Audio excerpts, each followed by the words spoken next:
Hi, I'm Carl Azus. Thanks for watching CNN Student News on this last day of August. Special shout out to schools just getting back in session today. Welcome to the show.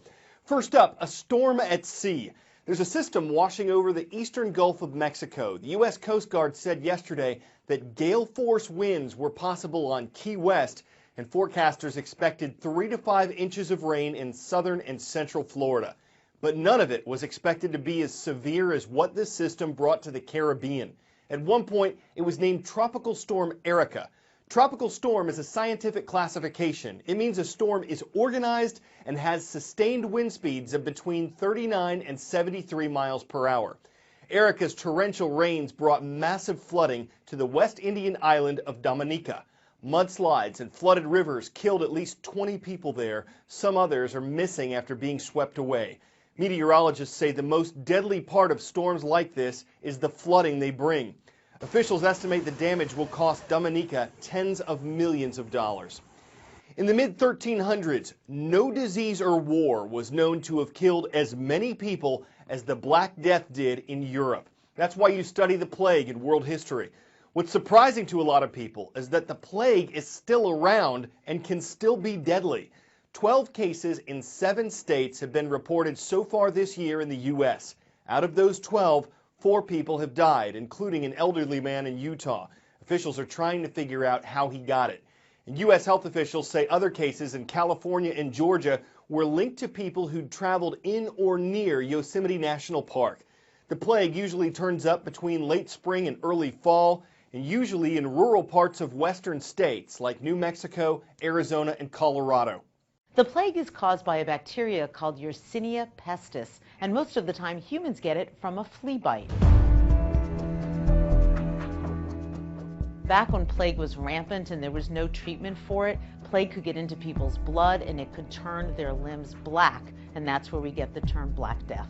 When the plague struck the Roman Empire in the 6th century, it went on to kill 25 million people. Eventually, the plague wiped out 60% of Europe. Now, before there were antibiotics, the plague would kill between 66 and 93% of people who got it. Now, with antibiotics, that mortality rate goes down to about 16%. So typically every year in the United States, 1 person dies of the plague and 7 people get sick.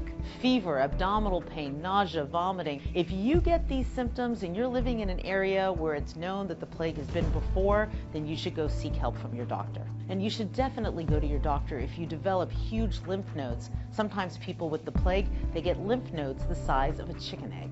Also, the Centers for Disease Control says you should never feed rodents like squirrels and rats, and you certainly shouldn't touch them after they've died. We've done a great job of getting rid of the plague almost entirely in this country. Better hygiene goes a long way, but you can't entirely get rid of the bacteria. It's not just a dark ages bacteria, it's still with us.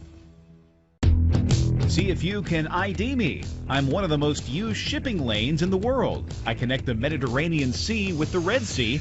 I'm a man-made waterway named for a city in Egypt. I'm the Suez Canal, and I first opened in 1869.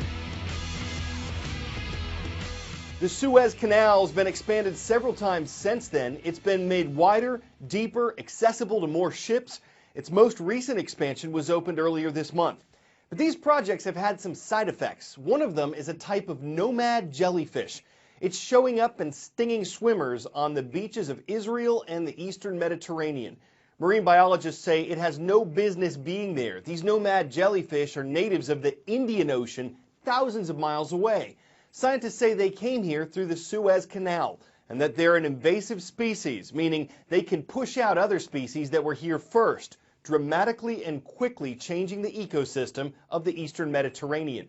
Biologists expect this will happen more and more as the Suez expands.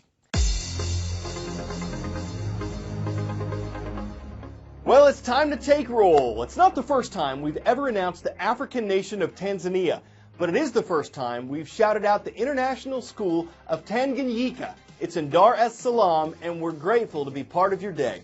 On the U.S. West Coast, Vail, Oregon is on today. From Vail Middle School, the Vikings are sailing with CNN Student News. And in Wichita, Kansas, great to see the Grizzlies today. Northwest High School rounds out our roll. Green Bank, West Virginia, population about 143, is a town as old-fashioned as it is small. No microwaves, no Wi-Fi, no cell phones. Need to make a call? Find a landline or a payphone. Need the number? Open the phone book. Hard to believe it's home to one of the largest, most technologically advanced pieces of research equipment on the planet. When you describe this area, you basically have to always talk about how it's a little bit outside of time. It's a little hamlet that hadn't changed much in the last 100 years. I tell some visitors that Green Bank is where you can come to get away from the United States.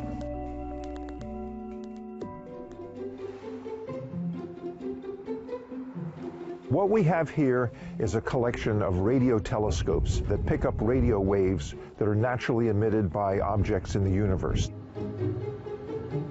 In order to do that, we need to have some special restrictions, some unusual conditions. It impacts the lives of the people that live around here. We cannot use cell phones. Earlier years, we never could even have a microwave. I'm not allowed to have wireless. If you're in your car and you push the little button on your radio for it to seek, then it's just going to go round and round and not find much.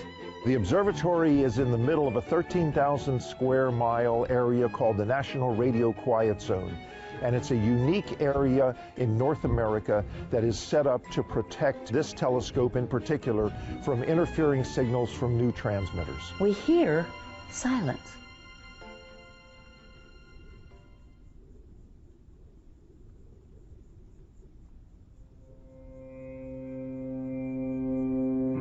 People feel like there's a lot of logistical disadvantages from being from here and by being educated here.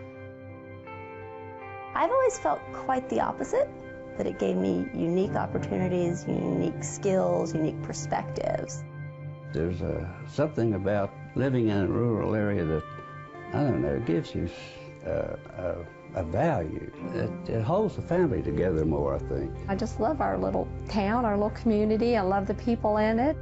I know that if my car breaks down or I have a flat tire, people will stop and ask me, do you want to ride? Do you need some help? Because they know that nobody has cell phones to rely on. There's something that happens to you where you begin to discover who you are. You have the time to reflect. I was away from home for 22 years, and it's just nice to be back and just be part of things. I think Green Bank can grow and prosper, and it won't be ruined because it doesn't have wireless. That's not what makes a community.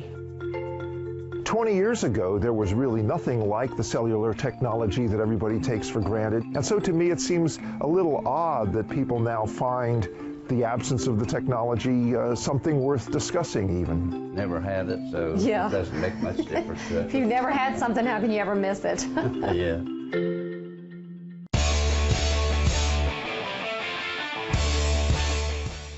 Ever wondered what a marmot sounds like? Well, probably not. But in case you're curious now, there you go. The wascally rodent was captured on camera by some hikers at Blackcomb Mountain in British Columbia. It was apparently trying to frighten them away. Didn't work. They just stood there and laughed. But we've heard about what the fox say. We've laughed at a screaming goat. Why shouldn't this guy get a word in? It might not be very intimidating. It didn't scare anyone away, but the hikers thought it was a scream. And though this video will probably prairie dog that mammal for years to come, the hikers did what any others would. Chuck? That's all for CNN Student News this Monday. I'm Carl Azus.